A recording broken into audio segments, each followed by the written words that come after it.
Bismillahirrahmanirrahim. Assalamualaikum warahmatullahi wabarakatuh.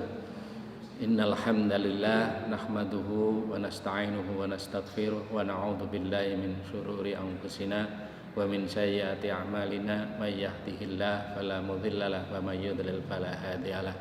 Asyhadu an la ilaha illallah wahdahu la syarikalah wa asyhadu anna Muhammadan abduhu wa rasuluhu la nabiyya wa la rasulahu ba'da.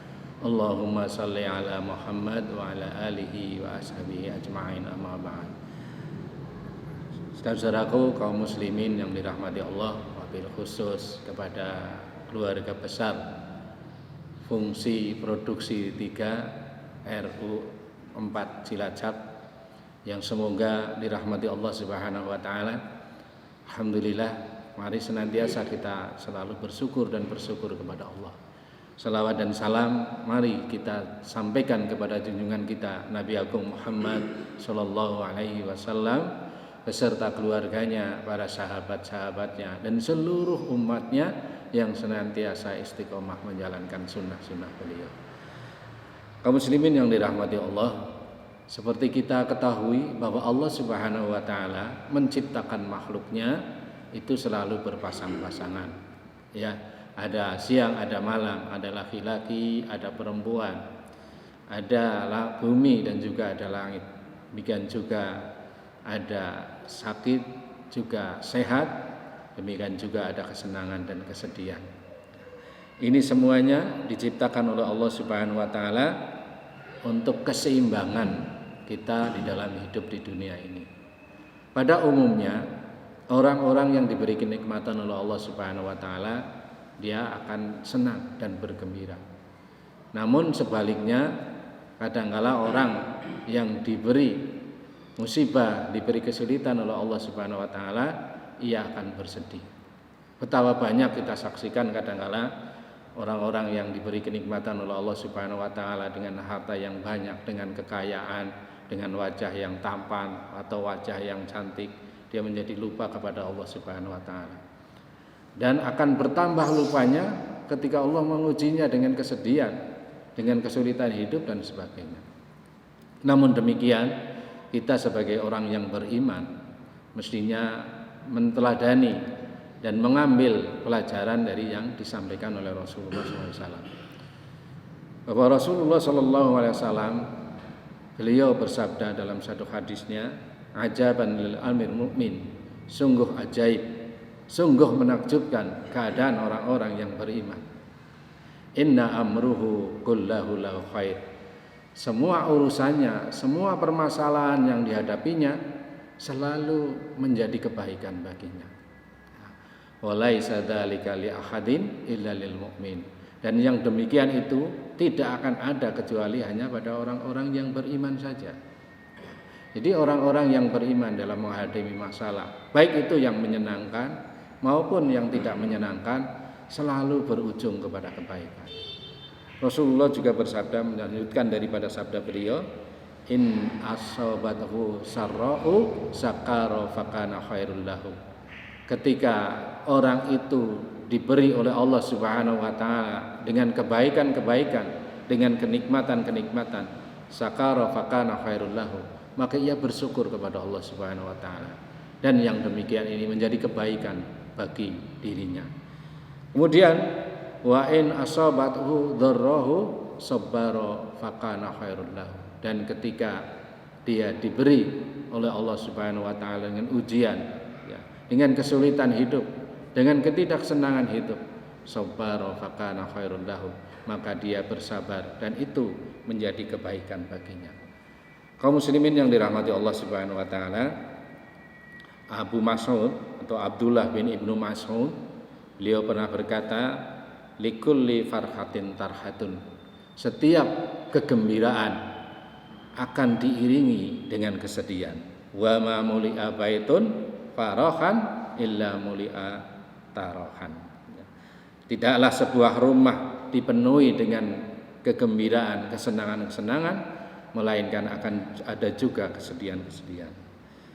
Ini dua hal yang akan selalu hadir, senang dan sedih akan selalu datang silih berganti Kadangkala senang, kadangkala sedih, kadangkala sehat, kadangkala sakit. Itu juga akan selalu datang silih berganti dalam kehidupan kita.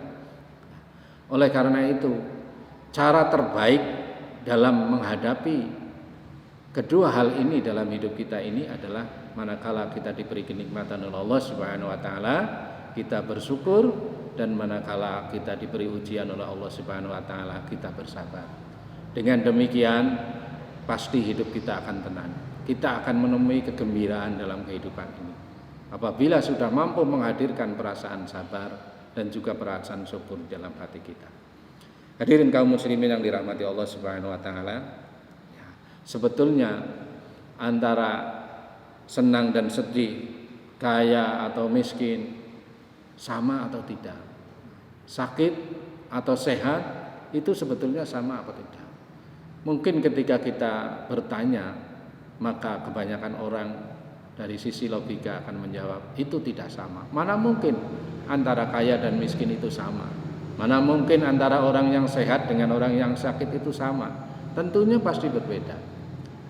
Yang demikian ini memang tidak salah. Yang begitu tidak salah. Namun dalam hal keimanan, ya, dalam kedua hal ini bisa jadi semuanya itu adalah sama. Kalau kita sudah memahami bahwa semuanya itu sama, insya Allah kita akan menyikapinya dengan yang terbaik. Apa maksudnya sama? Maksudnya adalah sama-sama itu ujian dari Allah. Sama-sama ujian dari Allah. Apa dasarnya? Dasarnya adalah firman Allah Subhanahu wa taala di dalam surat Al-Anbiya ayat 35. Allah Subhanahu wa taala berfirman, a'udzu billahi minasyaitonir rajim, kullu nafsin dha'iqatul maut. Setiap yang berjiwa pasti akan mengalami kematian. Wa nabluukum bisyarri wal khairi fitnah wa ilaina turja'un.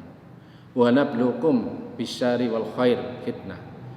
Kami akan menguji kalian semuanya bisyarri, dengan kejelekan, dengan keburukan, wal khair, dengan kebaikan-kebaikan, fitnah, semuanya itu adalah ujian.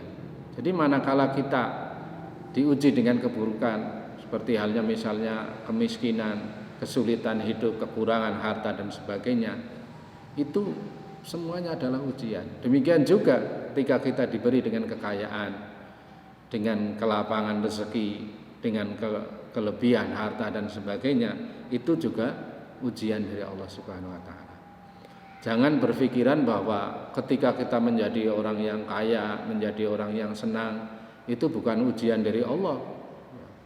Kita mungkin menganggap bahwa ketika kita ada musibah, kesulitan hidup, kemudian serba kekurangan, barulah dianggap itu sebagai ujian. Sebetulnya ini keliru, bahwa Allah Subhanahu wa taala akan menguji kita dengan kebaikan atau dengan keburukan. Ini semuanya. Oleh karena itu, karena ini adalah ujian, maka keadaan kita tergantung kita di dalam menghadapinya. Mungkin kita saksikan ya, ada orang yang kaya, ada orang yang wajahnya mungkin tampan atau cantik, kelihatannya dia mulia, tapi dia hina di sisi Allah Subhanahu wa taala dan juga di sisi manusia. Sebaliknya juga demikian, ada orang yang mungkin wajahnya tidak begitu tampan, tidak begitu cantik, kehidupannya juga biasa-biasa saja, tapi dia mulia di sisi Allah dan tentunya juga akan mulia di sisi manusia. Oleh karena itu sikapilah bahwa semuanya itu adalah hanya sebagai ujian dari Allah Subhanahu wa taala. Oleh karena itu kalau kita sudah memahami bahwa kita kaya atau miskin itu adalah ujian dari Allah, maka kita akan bisa menempatkan sikap yang terbaik dalam menghadapi yang demikian. Kaum muslimin yang dirahmati Allah Subhanahu wa taala, namun kadang Allah Subhanahu wa taala juga mendatangkan ujian yang bisa dirasakan oleh semuanya, baik oleh si kaya maupun orang yang miskin, sama-sama akan merasakan ujian itu. Mungkin ketika di ujian yang berbeda, seperti orang kaya diuji dengan kelebihan harta, orang miskin diuji dengan kekurangan harta, ini memang berbeda. Tetapi suatu saat Allah akan mendatangkan ujian yang dirasakan sama. Contohnya apa? Misalnya gempa bumi, rumahnya orang yang kaya ambruk, rumahnya orang yang miskin juga ambruk, sama-sama dirasakan. Kemudian misalnya lagi sakit, orang yang kaya juga bisa sakit, ya. Orang yang miskin juga bisa saja sakit, sama-sama merasakan sakit sebagai ujian dari Allah. Demikian juga kematian, ya. Orang yang kaya juga mati, orang yang miskin juga bisa mengalami musibah berupa kematian. Semuanya sama-sama ujian dari Allah Subhanahu wa taala. Jadi Allah Maha Adil, ya. Di samping ada ujian yang bersifat berbeda seperti antara kaya dan miskin, sakit dan sehat, tetapi ada ujian yang dirasakan sifatnya bersama-sama. Nah, itulah kaum muslimin yang dirahmati Allah Subhanahu wa taala. Sekarang ada pertanyaan, apabila ada orang kaya yang karena ketakwaannya dia bersyukur kepada Allah Subhanahu wa taala. Kemudian ada orang yang miskin karena ketaatannya dia bersabar kepada Allah Subhanahu wa taala. Dua-duanya sama-sama menjadi orang yang taat. Baik orang yang kaya maupun orang yang miskin, semua menjadi hamba-hamba Allah yang taat. Maka pertanyaannya, siapa yang lebih mulia di antara orang ini? Orang kaya yang bersyukur atau orang miskin yang bersabar? Ibnu Qayyim pernah mengatakan bahwa hakikat kemuliaan seseorang itu sebetulnya tidak ditentukan oleh keadaan harta benda atau kekayaan atau kemiskinan. Tapi hakikat kemuliaan seseorang di sisi Allah Subhanahu wa taala adalah lebih ditentukan dari ketakwaan dan juga hakikat keimanannya. Jadi bukan karena kekayaan atau kemiskinan yang membuat seseorang menjadi mulia di sisi Allah Subhanahu wa taala. Yang menjadi ukuran kemuliaan seseorang itu adalah ketakwaannya kepada Allah Subhanahu wa taala sebagaimana yang difirmankan oleh Allah Subhanahu wa taala dalam surat Al-Hujurat ayat 13. Allah Subhanahu wa taala berfirman, "A'udzu billahi minasyaitonir rajim. Inna akramakum indallahi atqakum." Sesungguhnya yang paling mulia di sisi Allah di antara kalian adalah yang paling bertakwa kepada Allah Subhanahu wa taala. Jadi diukur dari ketakwaannya itu menjadi kemuliaan di sisi Allah Subhanahu wa taala. Orang kaya yang bersyukur dan bertaat kepada Allah, maka itu juga mulia. Orang miskin yang bersabar dan dia tetap taat kepada Allah Subhanahu wa taala, itu juga menjadi mulia. Para hadirin yang dirahmati Allah Subhanahu wa taala. Kalau orang kaya yang taat kepada Allah, kemudian orang miskin yang sabar kepada Allah dan taat kepada Allah, maka kira-kira mana dulu yang nanti akan masuk surga? Apa orang kaya yang bersyukur dan taat kepada Allah, apa orang miskin yang bersabar dan taat kepada Allah? Ya, mana yang lebih dahulu akan masuk surga? Kalau ini ditanyakan, pasti kedua kelompok ini memiliki jawaban yang tidak sama. Mungkin orang kaya akan mengatakan, loh ya saya dulu yang masuk surga, kan saya orang kaya banyak amalnya. Orang miskin juga mungkin punya alasan juga, ya saya dulu yang masuk surga, kan saya orang yang bersabar dan saya tetap taat bersabar menghadapi ujian dari Allah Subhanahu wa taala. Memang tidak salah di antara jawaban-jawabannya tersebut. Namun karena ini permasalahan agama, akan lebih baik bagi kita ketika kita mengambil petunjuk dari Rasulullah Shallallahu Alaihi Wasallam. Ketika kita mendapati petunjuk dari Rasulullah SAW, maka tidak perlu diperdebatkan, karena tentunya ini adalah sudah sempurna syariahnya. Hadirin kaum muslimin yang dirahmati Allah Subhanahu Wa Taala, untuk menjawab pertanyaan ini, Rasulullah SAW beliau pernah bersabda, "Yadkhulul fuqara al mu'mininal jannah qabla aniya bin nisfi yaumin." Orang beriman yang miskin nanti akan masuk surga terlebih dahulu, ya. Jadi yadkhulul fuqara'ul mu'mininal jannah qabla aniyah, sebelum orang-orang kaya. Binisfin yaumin, dengan selisih setengah hari. Dengan selisih setengah hari. Jadi Rasulullah memberitahukan kepada kita semuanya, mengabarkan kepada kita semuanya bahwa yang masuk surga, kalau ada orang kaya yang taat kepada Allah dan orang miskin yang taat kepada Allah, nanti yang masuk surga terlebih dahulu adalah orang yang miskin. biniswin yaumin, dengan selisih setengah hari. Nah, selisihnya setengah hari. Jadi kalau orang miskin yang taat kepada Allah sudah masuk surga semua, baru kemudian setengah hari berikutnya orang-orang yang kaya yang taat kepada Allah baru akan masuk surga. Kemudian mungkin timbul perasaan di hati orang-orang kaya, loh kok seperti itu? Apa alasannya? Nah, ini ya apa alasannya? Atau mungkin ada orang yang berpikiran, lah cuma setengah hari kan nggak apa-apa, ya setengah hari nggak apa-apalah, yang penting kan masuk surga. Nah, mungkin ada yang berpendapat begitu. Tetapi Allah Subhanahu Wa Taala berfirman dalam sebuah surat, yaitu surat Al-Hajj ayat 47. Allah berfirman, a'udzubillahi minasyaitonirrajim, wa inna yauma 'inda rabbika ka'alfin sanati mimma ta'udun.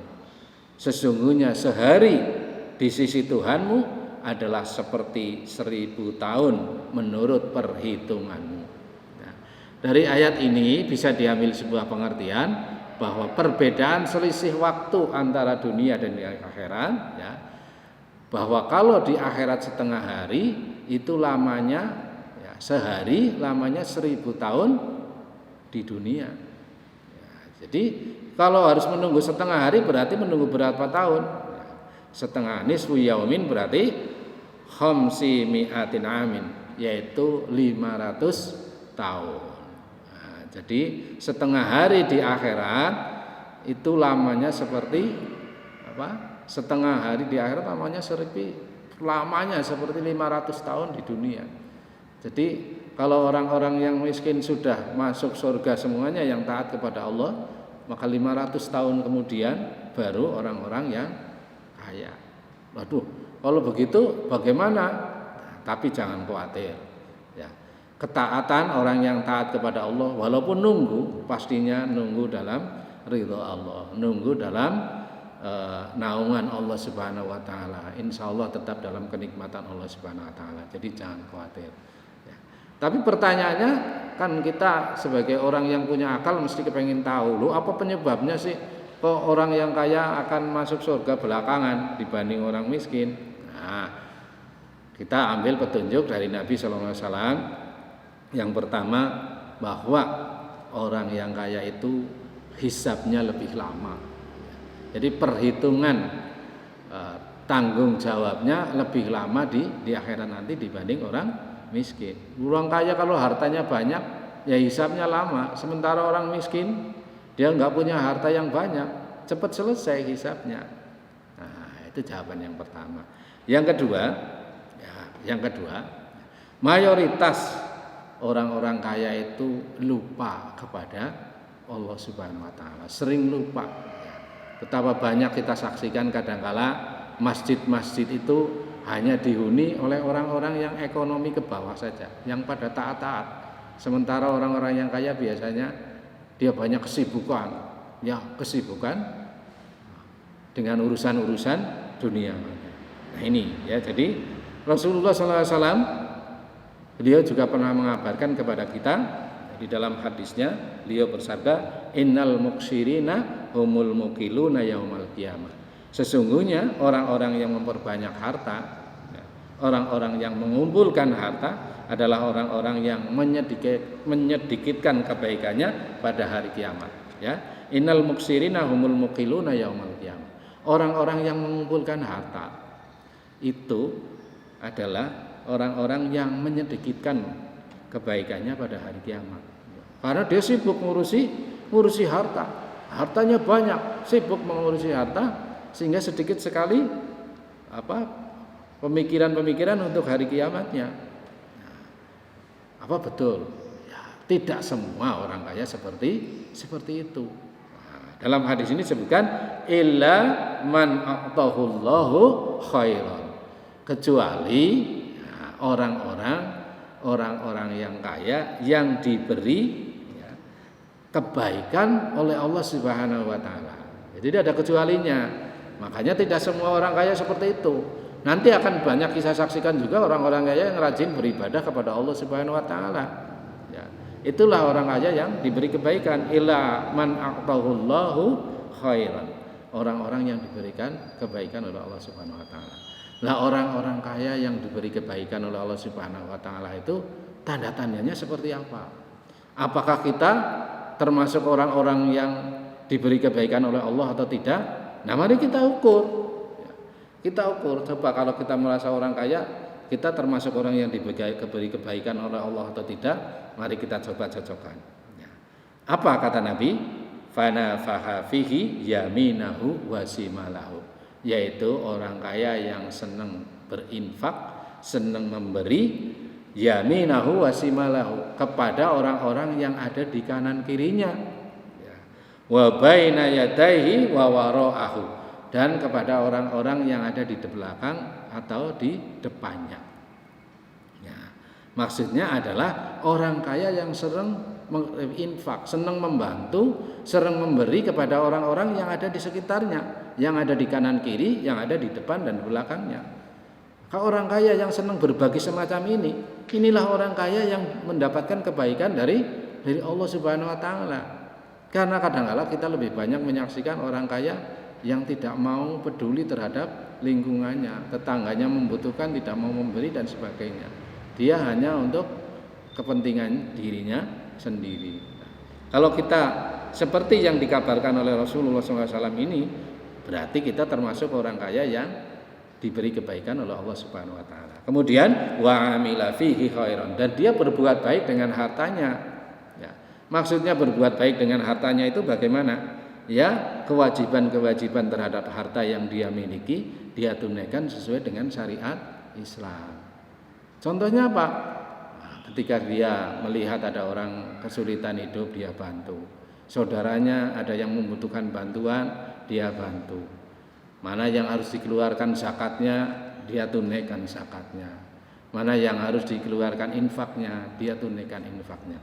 Itulah orang-orang yang berbuat kebaikan dengan hartanya. Jadi tanda-tanda orang kaya yang mendapatkan kebaikan dari Allah Subhanahu wa taala adalah orang-orang yang peduli terhadap lingkungan dan peduli terhadap saudara-saudaranya. Oke ya, seperti itu. Baik, yang terakhir, kaum muslimin yang dirahmati Allah Subhanahu wa taala. Ya. Nah, kebaikan daripada orang kaya inilah yang akan menyebabkan dia mendapatkan derajat yang tinggi di sisi Allah Subhanahu wa taala. Nah, jadi bisa jadi walaupun orang kaya masuk surganya belakangan, tapi surganya lebih tinggi derajatnya. Oh, seperti itu? Iya, bisa jadi seperti itu. Nah, ini ada hadisnya ya, ada hadisnya saya sampaikan. Hadisnya dari Rasulullah SAW, ya, dari Abu Hurairah. An Abi Hurairah radhiyallahu an, ana fuqara'ul muhajirina atau Rasulullah sallallahu alaihi wasallam. Ya, sesungguhnya orang-orang fakir, orang-orang miskin dari kaum muhajirin, ya, kemudian dia apa? Atau Rasulullah sallallahu alaihi wasallam mendatangi Rasulullah sallallahu alaihi wasallam. Faqalu, kemudian mereka berkata, ya, mereka ibaratnya mudarasa, berkeluh kesah kepada Rasulullah sallallahu alaihi wasallam. Apa keluh kesah mereka? Ya, mereka mengatakan dzahaba ahlud dusur bidarajatil ulya wa na'imin muqim. Mereka berkata, ya Rasul, senang ya jadi orang-orang kaya itu. Mereka telah memborong derajat-derajat yang tinggi, ya, bidarajatil ulya wa na'imin muqim, dan tempat-tempat yang mulia, ya, kenikmatan yang mulia. Faqala, maka Rasulullah SAW bertanya kepada orang-orang ini, wa madzaka, apa itu? Apa maksudnya? Maka kalau orang-orang fuqara muhajirin ini mengatakan yusalluna kama nusolli, saya itu sholat ya Rasul, tapi orang-orang kaya itu juga sholat, ya, sama seperti saya. Kemudian wa yasumuna kama nasum, saya berpuasa, orang-orang kaya juga berpuasa seperti saya. Ya, tetapi ya, orang-orang kaya wa yatasaddaquna wa la tasaddaq, mereka bisa bersedekah sedangkan saya tidak ya Rasul. Ini bedanya, ya. Mereka sholat puasa seperti saya, mereka bisa bersedekah, sementara saya tidak. Ya. Saya tidak punya harta untuk bersedekah. Wa yuqtikuna wala tuqtik. Mereka itu bisa membebaskan budak, sedangkan saya tidak. Jadi orang kaya lebih bisa membantu orang-orang yang perlu dibantu, ya, sementara saya tidak. Nah, jadi ini seolah-olah mereka merasa rugi, ya, jadi orang miskin, ya, lebih senang jadi orang kaya karena bisa melakukan sedekah, bisa membantu orang lain lebih banyak. Tentunya ini menjadi kemuliaan bagi dirinya. Faqala Rasulullah sallallahu alaihi wasallam, kemudian Rasulullah sallallahu alaihi wasallam bersabda kepada orang-orang ini mengatakan, afala uallimukum syai'a tudrikuna bihi man sabaqakum wa tasbiquna bihi man ba'dakum. Kata Nabi, tidakkah aku ajarkan sesuatu kepada kalian yang dengannya kamu akan menyusul orang-orang yang telah mendahului kamu. Ya, dengan amalan itu kamu akan bisa menyusul orang-orang yang telah mendahului kamu. Kemudian wa tasbiquna bihi man ba'dakum, dan juga kamu akan bisa mendahului orang-orang setelah kamu. Nah, jadi Rasulullah SAW ini memberikan satu kabar kepada orang-orang muhajirin ini, jangan usah khawatir, kamu akan bisa sebagaimana orang-orang kaya itu, dan bahkan kamu bisa melewati mereka, mendahului mereka lebih cepat daripada mereka kalau kamu bisa melaksanakan amalan ini. Wala yakunu ahadukum afdhalu minkum illa man sona misla ma sona'tum. Dan tidak ada seorang pun yang lebih baik dari kamu kecuali orang-orang yang melakukan sama seperti yang kamu lakukan. Nah, ini amalan ini diberikan. Nanti orang-orang lain tidak akan bisa melakukan kebaikan sebagaimana yang kamu peroleh kecuali mereka melakukan yang sama dengan kamu. Nah, maka orang-orang fuqara dari muhajirin itu dia mengatakan, qalu bala ya Rasulullah, kalau begitu baiklah ya Rasul.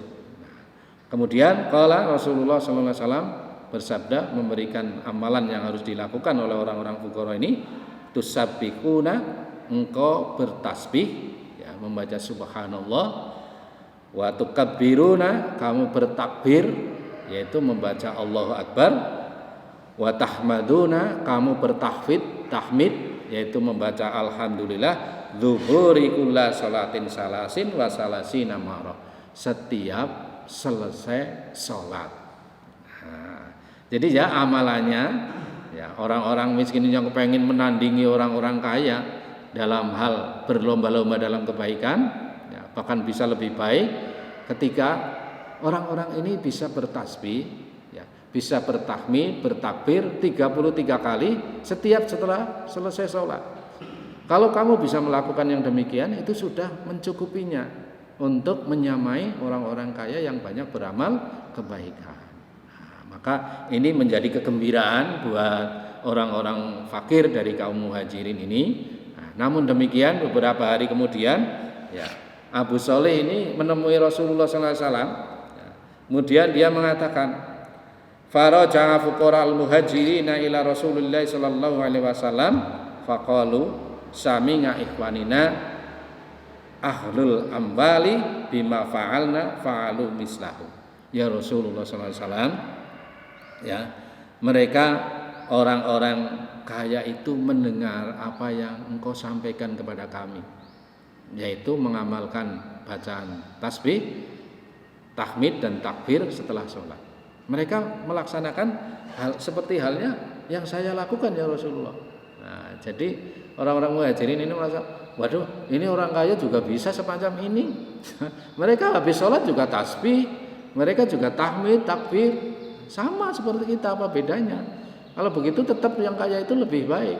Nah, maka kemudian Rasulullah sallallahu alaihi wasallam, Rasulullah SAW kemudian bersabda kepada kaum muhajirin ini, dzalika fadlullahu yu'tihi may yasha. Itu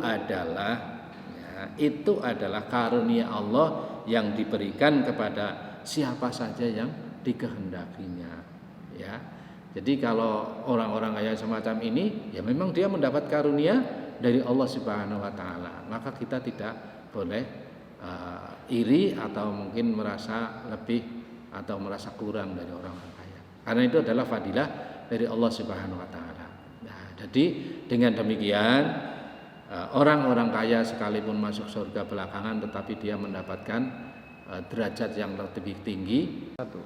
Ya, jadi orang-orang kaya mendapatkan derajat yang mulia di sisi Allah Subhanahu wa taala karena ketaatannya kepada Allah Subhanahu wa taala. Ya, karena mereka lebih banyak melakukan ketaatan dan meninggalkan kemaksiatan. Ya, jadi seperti itu. Maka marilah kita berlomba-lomba saja untuk beramal kebaikan. Insya Allah kita juga bisa mendapatkan derajat yang mulia di sisi Allah di surga nanti dengan dengan ketaatan dan amal-amal kita yang lain. Baiklah, mudah-mudahan yang sedikit ini bisa memberikan tambahan pengertian buat kita dan memberi motivasi kita untuk selalu beramal kebaikan.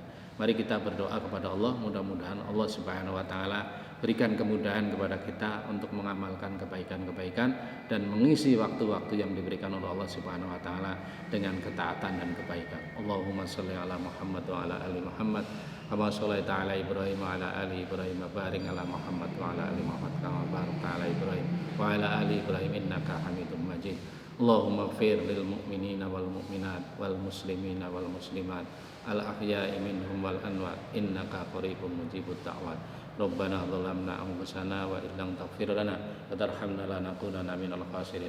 Subhanakallahumma wa bihamdika asyhadu an la ilaha illa anta astaghfiruka wa atubu ilaik. Rabbana atina fid dunya hasanah wa fil akhirati hasanah wa qina adzabannar. Subhana rabbika rabbil izzati amma yasifun wa salamun alal mursalin walhamdulillahi rabbil alamin. Wassalamu alaikum warahmatullahi wabarakatuh.